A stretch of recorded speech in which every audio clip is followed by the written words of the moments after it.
Okay, Alan, here's Aiden from Wednesday night, and you are Builder, so I'm going to change that. Sorry about that mistake. It's hard to hear in there sometimes, and I'm trying to get names because there's so many bats clinking around. But anyway, he did a really good job. Let me just show you some things that he does really well. He he gets a good flex in the back leg really well. Okay, so if you take a look at the back leg, he gets a nice flex there, which means that he's able to potentially build some power from that if he is able to use that flex correctly during his load. And this is what we call the load phase here, when the back leg is loaded and the body is starting to shift out. We don't really drive until we turn the front foot right about here and we get ready to land, because that's when you'll see the foot activate and the heel will peel off. So he does a good job. Like, he does a good job with with his with his leg drive right here. He has a nice little kick in the back foot. A lot of kids his age don't have that. So he has some natural, fast twitch muscle fiber here, which is good. And as he gets older, we can develop that and make him into like a power machine throwing. And what we've been working on the last week or two is landing his front foot on the midline, which is a lot closer to this time, and also landing that foot so that it doesn't move. And he pretty much cements it down into the ground here nicely.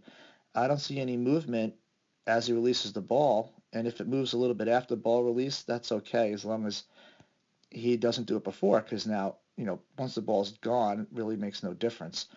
So what a big improvement there. Keep having him work on that. Do those little jumps that we did so that he can learn how to land. And we also were talking about getting the front knee to flex a little bit so that he doesn't land on a straight leg, because that doesn't um, that doesn't give him a solid foundation to get ground forces. It kind of causes an unstableness in his leg, and that's what causes a lot of his spinning. When he was before he was even releasing the ball, he was spinning the front foot and he was collapsing his ankle, and this looks really good right here. And partly due to the fact that he's learning how to land the leg, getting the feel of bracing the leg, flexing the knee, and then bracing it, and then extending back. So he's got good muscle reaction here, just like he has in the back foot as he pushes off the rubber here into his leg plant, or into foot plant, I should say, and generates a lot of power. You get some good ground reaction forces coming up here, which thrusts his body forward. So he does a pretty good job with the legs. So what we're continuing to work on is landing that foot down, grounding it, and giving a little flex here so that he doesn't land too straight up and down, which would cause a lot of unstableness and moving of the foot. So he's doing a much better job. So he's utilizing much more ground forces and moving power through the lower body much more efficiently when he does that. So front foot's got to be strong, front leg has to be strong, and the back leg has to be strong as well, so that power can come up through the core of his body and thrust over, which he does a pretty good job. So look at this. He hasn't even released the ball yet. And look at how nicely he's got the chest out over the knee. Okay. He does have some trunk lean, which is why his elbow, gets out there too soon. He has some early rotation.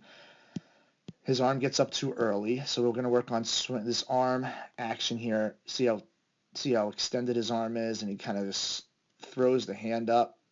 When you do that as a pitcher, it actually works against you because it causes you to rotate. So watch his upper body start to turn before he's gotten the weight down. So he's just touched down there, and he's already starting to turn the shoulders.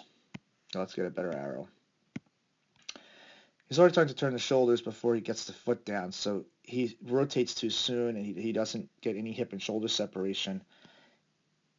So he's losing some velocity there and putting a little strain on the arm when he does that. So these are things that we'll work on bit by bit, but as we take care of the lower body first, I can teach him how to get the arm up better.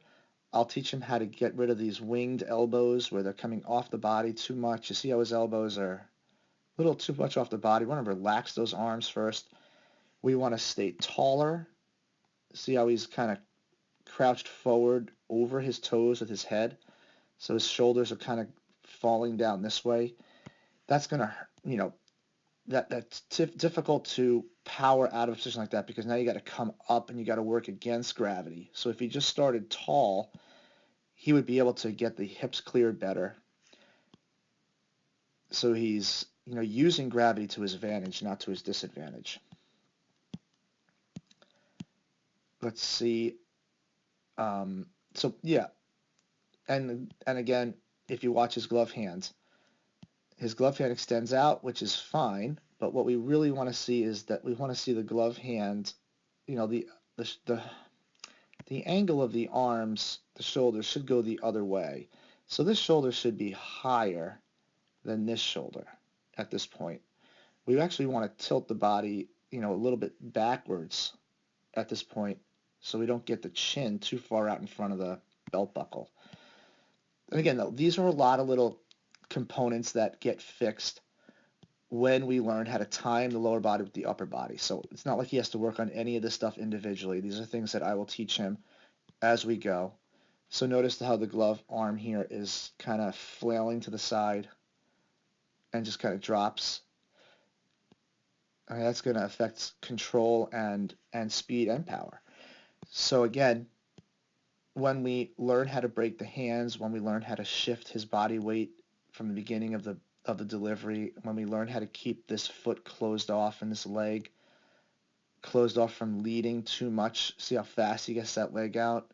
That's just an indication that he's not powering from the back end. So we're going to work on how to power from the back end and how to brace up that leg and cement that foot down, flex the front leg a little bit. See, he's got a little flex there, which is pretty good. In fact, I think that's pretty good. I mean, you don't want to get too much more flex because then his knee will start drifting over his foot.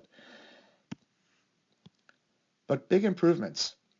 And all these other little components about getting the arm up too soon, staying vertical, keeping this arm in a better position, keeping the trunk here from leaning out too far when he lands the front foot. Those are all little components that have a simple solution, but we don't want to get into those all too soon. We start from the lower body first, and we work all that out. And usually when you work out the lower body directly affects how the upper body performs.